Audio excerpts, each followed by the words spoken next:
Ladies and gentlemen, welcome aboard the Wright Flyer. As always, this is your captain, Randy Wright speaking, and I'd like to take this opportunity to personally thank you for choosing to fly over the friendly airwaves with us here at our state-of-the-art radio program, Radio Aviation Excellence, the Wright Flyer. Now, ladies and gentlemen, without any further ado, let's go ahead and delve into the topic which I have slated for today's program because it's an important one. The Second Amendment right to keep and bear firearms is one of the most, if not arguably the most important fundamental right that we possess in our capacity as American citizens.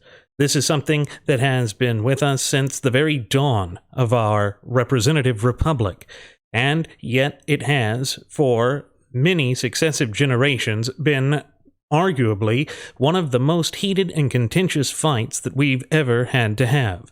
The frothing at the mouth Fabian socialist leftists, going back well over 150 years, have done all they can to attempt to limit our right to keep and bear firearms, and thereby to exercise one of our greatest rights, that of self-defense in preserving life, limb, and liberty.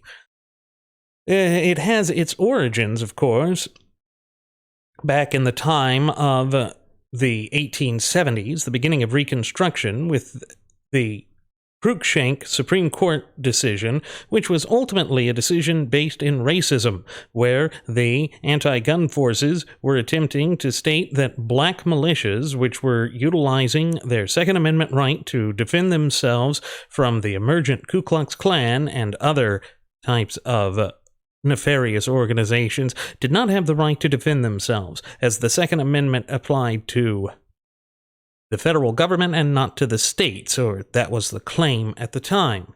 Needless to say, this horrific precedent that was set by the United States Supreme Court in the 1870s was overturned by Heller v. District of Columbia and later by McDonald v. Chicago as well. And that has been a persistent thorn in the side of the frothing of the mouth Fabian socialist leftists ever since. But another area where the Second Amendment has been a prescient issue, and one in which the left has been attempting to whittle away at our rights, our liberties, our privileges and immunities, is when it comes to the issue of a national, central, federal gun registry. As it stands in present law, that is prohibited. Nonetheless, there is a loophole which the federal government, particularly under the Biden administration, has been exploiting, and this is a major contention. This loophole, which I speak, involves federally licensed firearm dealers who go out of business, and as the law stands right now, the licensed firearms dealers are required to keep the records of firearm purchases that occur within their facility for a period of 20 years. And should, during the course of said 20 years, the firearm dealer go out of business, they are promptly and immediately to turn over those records to the Bureau of Alcohol, Tobacco, Firearms, and Explosives. Of course, this is, as the ATF likes to claim, only for the purpose of assisting them in solving gun crimes. That's an interesting take. It's certainly one that is not a comforting one that should be a point of contention for any liberty-loving citizen who wishes to fully exercise their right to keep and bear arms, because there can be no question, particularly with this Biden administration, who has been hostile to the right to keep and bear firearms this entire time, that this is essentially being utilized as a backdoor into maintaining and preserving a central database on firearm users and owners. Of course, what I've always found interesting about this is how the Bureau of Alcohol, Tobacco, Firearms, and Explosives, or ATF, has attempted to claim that this is used for helping them solve crimes. Yet when they were pressed on the issue in front of the legislature, they could point to no statistics where this was the case or any concrete and irrefutable evidence that it was the case, that it would help them solve crimes. That, too, is an interesting thing, particularly when we consider how the federal government has always had massive capabilities of amassing information, even on American citizens, and when they lied about doing that. This was, of course, at the time of the whole Edward Snowden incident that occurred during the Obama tenure, and in which it was shown, such as with the Chechnyan Mario brothers, the Tsarnaevs, that did the Boston Marathon bombing almost a decade ago, that even though the federal government had this information and had all of the database datas on these people, it was like having information overload. They were unable to use it. They were unable to effectively utilize it.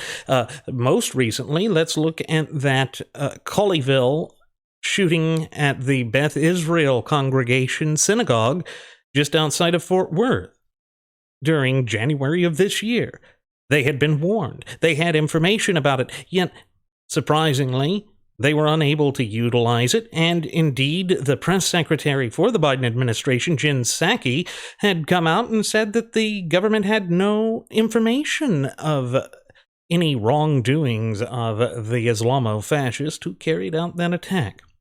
Those are just but a few examples within the voluminous examples of how the federal government has abused its power, how it has demanded to have ever greater access to information, and how it has attempted to use backdoor loopholes in order to skirt existing and standing law, all while being ineffectual.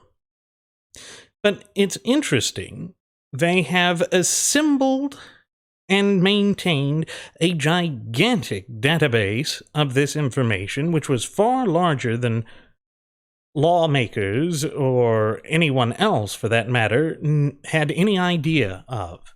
According to the ATF themselves and their testimony before Congress, some 920,664,765 records, including hard copy records, are maintained at a federal site within West Virginia. Ladies and gentlemen, that is a staggering number. And it just goes to show that, yes, they can essentially utilize that information to track firearms owners in the United States. And given the track record of the Biden administration and its willingness to bend the law, to utilize the law in such a way as to achieve their underhanded and ulterior motives, we can definitely be concerned that this is being utilized in such a way as to essentially keep an impermissible backdoor federal centralized database and record of firearms ownership. And it's one of those things that it's frightening. It's truly frightening. And, of course, Representative Cloud of Texas has been leading the charge on this. And it's been pointed out that more than 500,000 traces were performed in 2021, according to the ATF again, and just under 500,000 in 2020. And despite this, the ATF says it does not have the ability to determine if the database actually helps solve crimes. Now, that goes right back to what I was discussing earlier, in that they claim to have the justification of utilizing this information. And indeed, the Biden administration is seeking to expand the powers of the ATF to keep this information and to require federally licensed firearms dealers to keep this information in perpetuity. It's all for something that they can't even show. They can't even show. It shows the direct manipulation, the direct corruption, and the attempts by the federal government to further abridge one of our fundamental and inalienable rights. But they lie. They lie and they lie. They lie, they cheat, they steal, and they do everything within their power to amass ever greater amounts of power, and you can rest assured that it is not in your best interests as an American citizen. I hate to be a purveyor of, doom and gloom there, and that's certainly not my intention, but the great weight of the evidence fully demonstrates that the Bureau of Alcohol, Tobacco, Firearms, and Explosives is not looking out for the best interests of the American people. And it is, in fact, violative of federal law, what they are doing. Of course, something being violative of federal law, as it stands and exists in its current form, has never been much of an impediment to these nameless and faceless alphabet soup federal bureaucracies and agencies from violating federal law in the past. It's anything they can use to further their narrative and agenda, come hell or high water, that they focus on. That is what matters to them. And therefore, they will jump at any given and available opportunity to essentially double down on this impermissible power grab. Of course, the ATF maintained in its response to the 2021 investigation that was opened up by Congressman Cloud of Texas that its sole purpose, again, and ongoing efforts to digitize out-of-business records is to trace firearms used in crimes. A likely story. Why is it that we're going to trust this agency, which has already illegally used firearms in the past, starting under the Bush administration with Operation Linebacker, then followed up with Operation Fast and Furious under the Obama administration, in which it was proactively engaging in trafficking firearms to the drug cartels in Mexico, to solely use this to help in crimes? That was claimed to be solely used to help in tracing crimes, and it was a disaster. It wound up getting U.S. Border Patrol agents killed. No, I do not trust the Bureau of Alcohol, Tobacco, Firearms, and Explosives for this. But the loophole they're using, and what they are actively seeking to expand upon, is that present federal law merely requires that the federally licensed firearm dealers maintain copies of their records for 20 years. Again, they want to expand this to in perpetuity. Why? What is the purpose of that, if not to essentially have the foundation already essentially ready-made for a federal national firearms registry? This is what they're going to look to do, particularly as the Biden administration has already stated that they want to go after things like ghost guns, that they want to utilize executive action and executive orders to gain more gun control. This, irrespective of the fact that first-time gun ownership and first-time gun purchases are at record levels. And as the Democrat Party has embraced this defund the police initiative. So we can see that the frothing at the mouth Fabian socialist leftists have an ulterior and underhanded motive here.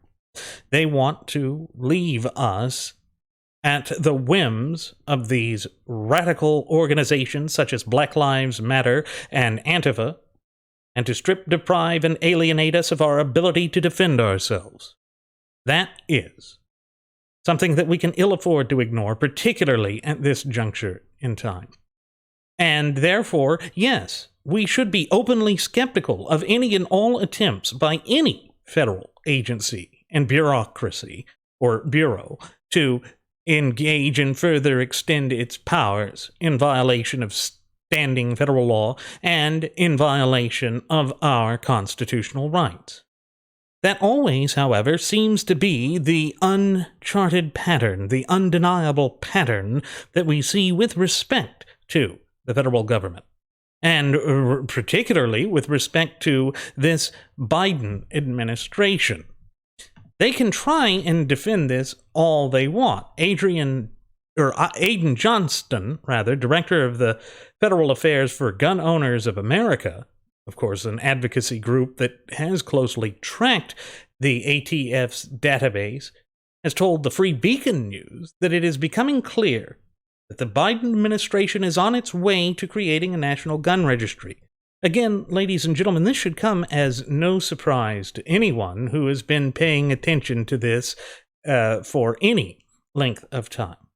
The federal government, since the enactment of the National Firearms Acts in the 1930s, has essentially been operating in direct opposition to our federal rights, to our constitutional rights. The Second Amendment is there precisely to prohibit the government from engaging in this sort of nefarious activities. But they are ready, willing, and able to go out on a limb and to falsely claim that they are going to utilize this to essentially assist in tracking gun crimes and in solving gun crimes, and that there is no nefarious purpose for this. But their track record of truth and honesty when it comes to these bold statements that they've made time and again has been shown to be dubious at best and fraudulent at worst. They are lying to us, and indeed they've been lying to us this entire time. Again, it just goes to show that when it comes to their agenda and to their narrative, they will literally stop at nothing to gain ever greater power, to gain ever greater control. That is the name of the game for these frothing at the mouth Fabian socialist leftists. And the Biden administration is demonstrating that, as ever, they are not interested in the hopes, dreams, and future aspirations of the American people, or in maintaining the proper and limited balance of power that exists for the federal government as is required by the supreme law of the land, which, of course, is none other than our shared United States Constitution. So again, ladies and gentlemen, as I have stated oft times on previous episodes of Radio Aviation Excellence, the Wright Flyer, now more than ever, it is important for us to be proactive in the looming midterm elections that are slated for this November in order to send a resounding message to those within the upper echelons of government. And we will not tolerate these attempts to strip, deprive, and abridge us of our fundamental and inalienable God-given rights, liberties, privileges, and immunities.